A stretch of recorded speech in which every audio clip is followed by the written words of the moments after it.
உங்கள் தந்திவன் தொலைக்காட்சியில் தெனாலிராமன் தினமும் மாலை 6 மணிக்கு காண தவறாதீர்கள்.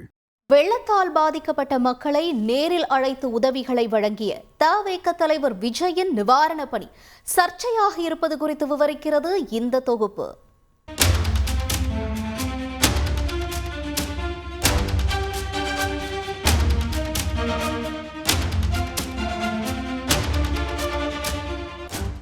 மழை, வெள்ளம் போன்ற பேரிடர் காலங்களில் மக்களை நேரடியாக சந்தித்து உதவிகளை வழங்கி உங்களோடு நாங்கள் இருக்கிறோம் என அரசியல் தலைவர்கள் ஆறுதல் கூறுவது வழக்கமான ஒன்று.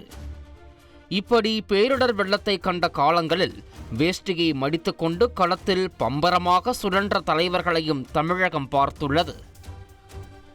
1978 ஊட்டி பெரும் வெள்ளத்தை கண்டது. அப்போது அங்கு வீடு வீடாக சென்று உதவி பொருட்களை வழங்கிய எம்ஜிஆர் மக்களுக்கு ஆறுதல் கூறினார். 1985 சென்னை பெரும் வெள்ளத்தை கண்டது. அப்போது முதல்வராக இருந்த எம்ஜிஆர் வீட்டையும் வெள்ளம் சூழ்ந்தது. ராமாபுரம் தோட்ட வீட்டில் இருந்து அவரே படகில் வெளியேற நேரிட்டது. அப்போது முழங்கால் அளவு தண்ணீரில் இறங்கி மக்களுக்கு நிவாரணப் பொருட்களை வழங்கினார். முன்னாள் முதலமைச்சர் கருணாநிதியும் வெள்ளக்காலங்களில் களத்தில் வேஷ்டியை மடித்து கட்டி இறங்கி உதவியவர். 2015 சென்னை வெள்ளத்தின் போதும் மக்களை சந்திப்பதை தவிர்க்கவில்லை கருணாநிதி. அதேபோல ஜெயலலிதாவும் மழை வெள்ள பேரிடர் காலங்களில் மக்களை நேரடியாக சந்தித்து உதவிகளையும் நிவாரணப் பொருட்களையும் வழங்கியவர். முன்னாள் முதலமைச்சரும் தற்போதைய எதிர்க்கட்சி தலைவருமான எடப்பாடி பழனிசாமியும் மழை வெள்ள காலங்களில் தண்ணீரில் இறங்கி மக்களின் துயரங்களை கேட்டு உதவி பொருட்களை வழங்குவதை வழக்கமாக கொண்டவர். இப்போதும் பாதிக்கப்பட்ட இடங்களை நேரில் சென்று ஆய்வு செய்து வருகிறார் எடப்பாடி பழனிசாமி.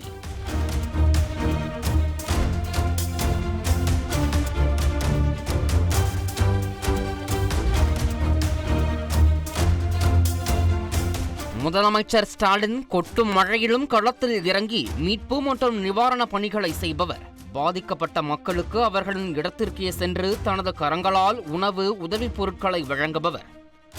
அவரது மகனும் துணை முதலமைச்சருமான உதயநிதி ஸ்டாலினும் அதே பாணியில் களத்தில் சென்று பணியாற்றுகிறார். இந்த வகையில் மறைந்த தேமுதிக தலைவர் விஜயகாந்த் தனி. உதவி என வந்தவர்களுக்கு உணவு முதல் அனைத்து உதவிகளையும் செய்வதோடு எங்கெல்லாம் தேவையோ அங்கெல்லாம் எவ்வளவு தண்ணீர் இருந்தாலும் அங்கு சென்று உதவிகளை செய்பவர் விஜயகாந்த். சென்னை, கடலூர், தூத்துக்குடி என எந்த பகுதியாக இருந்தாலும் முதல் ஆளாக ஆஜராவார். அவரது மனைவி பிரேமலதாவும் அவரது வழியில் பயணிப்பவரே. பாமக தலைவர் அன்புமணி ராமதாசும் களத்தில் இறங்கி உதவி பணிகளை செய்வதை முதன்மையாக கொண்டவர்.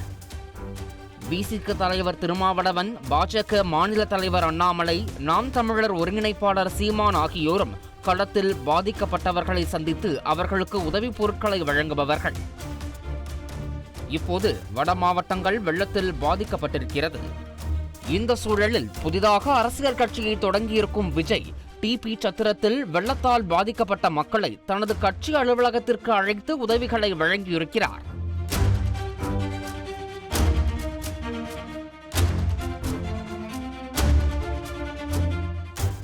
அரசியல் கட்சிகள் எல்லாம் களத்தில் பணியாற்ற விஜய் மட்டும் பாதிக்கப்பட்டவர்களை பஸ்ஸில் அழைத்து வந்து உதவிகளை வழங்கியது இணையத்தில் பெரும் விவாத பொருளாகி இருக்கிறது. பாதிக்கப்பட்ட மக்களை அவர்களுடைய இருப்பிடத்திற்கு சென்று நேரடியாக பொருட்களை வழங்கி ஆறுதல் கூறுவதே சரி என ஒருதாரர் விஜய் செயலை இணையத்தில் விமர்சிக்க தொடங்கிவிட்டார்கள். ஆனால் விஜய் ஏன் பாதிக்கப்பட்ட இடங்களுக்கு வரவில்லை என்பதை அவரிடம் உதவி பொருட்களை பெற்றவர்களே விவரித்தார்கள். வந்தோன்னு ஃபஸ்ட்டு சாப்பிட்டீங்களான்னு கேட்டார். எப்படி இருக்கீங்க, இந்த மழையில் எப்படி இருந்தீங்க அப்படின்னு கேட்டார். வீட்டில் எப்படி இருக்காங்க எல்லாருமே அப்படின்னு. உங்களால் நேரில் வந்து பார்க்க முடியல, மன்னிச்சிருங்கன்னு மன்னிப்புலாம் கேட்டார் எங்கள் கிட்டே போயிட்டு. அதுவே பெரிய எங்களுக்கு ஒரு இதுவாக இருந்தது. அண்ணா வேலையிலேருந்து வந்தது ரொம்ப சந்தோஷமாக இருந்தது. யாருமே எங்களை அப்படி கிட்ட நிற்க வச்சு எங்ககிட்ட பேசுனது கிடையாது. ஆனால் அவர் எங்களை பக்கத்தில் உட்கார வச்சு பேசினார். உங்கள் வீட்டாண்ட தான் வரதா இருந்தோம் நாங்கள், என்னால் வர முடியலம்மா, நீங்கள் அதுக்கு கோச்சிக்காதீங்க, அதனால தான் நான் உங்களை இங்கே வர வச்சு நான் பார்த்தேன் அப்படின்னாரு. அவரே தான் எல்லாருக்கும் கொடுத்தாரு, ஒருத்தர் கூட அவருக்கு கொடுக்காம போகல. நாங்களே கேட்டோம் இந்தமாரி கொடுக்காம போயிட்டு வரா கேட்டதுக்கு இல்லை, அவர் எல்லாருக்கும் இருந்து கொடுத்துட்டு போவாருன்னு சொன்னாங்க. அதுதான் அவர் கையால் வாங்கினது எங்களுக்கு ரொம்ப சந்தோஷமாக இருக்குது. உங்க இடத்திற்கே வந்து உதவி பொருட்கள் கொடுக்க முடியல என்று விஜய் மன்னிப்பு கேட்டதாக குறிப்பிட்டனர். மீட்பு பணியின் போது விஜய் வந்தால் மக்கள் கூட்டம் கூடும், தேவையில்லாத சிரமங்கள் ஏற்படும் என்பதாலேயே அவர் மக்களை நேரடியாக அழைத்து உதவியதாக அவருக்கு ஒரு சாரர் ஆதரவு தெரிவிக்கிறார்கள். மறுபுறம் எப்படியானாலும் வாக்கு கேட்டு மக்களை சந்தித்துதானே ஆக வேண்டும் என கேள்வி எழும்ப, நெல்லை, தூத்துக்குடியில் விஜய் நேரில் சென்று உதவியதை யாரும் மறந்துவிட வேண்டாம் என அவரது ஆதரவாளர்கள் வாதிட்டு வருகிறார்கள்.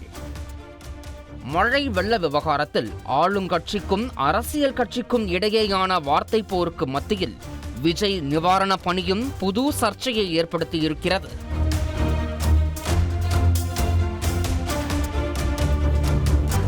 உங்கள் தந்தி ஒன் தொலைக்காட்சியில் தெனாலிராமன் தினமும் மாலை 6 மணிக்கு காண தவறாதீர்கள்.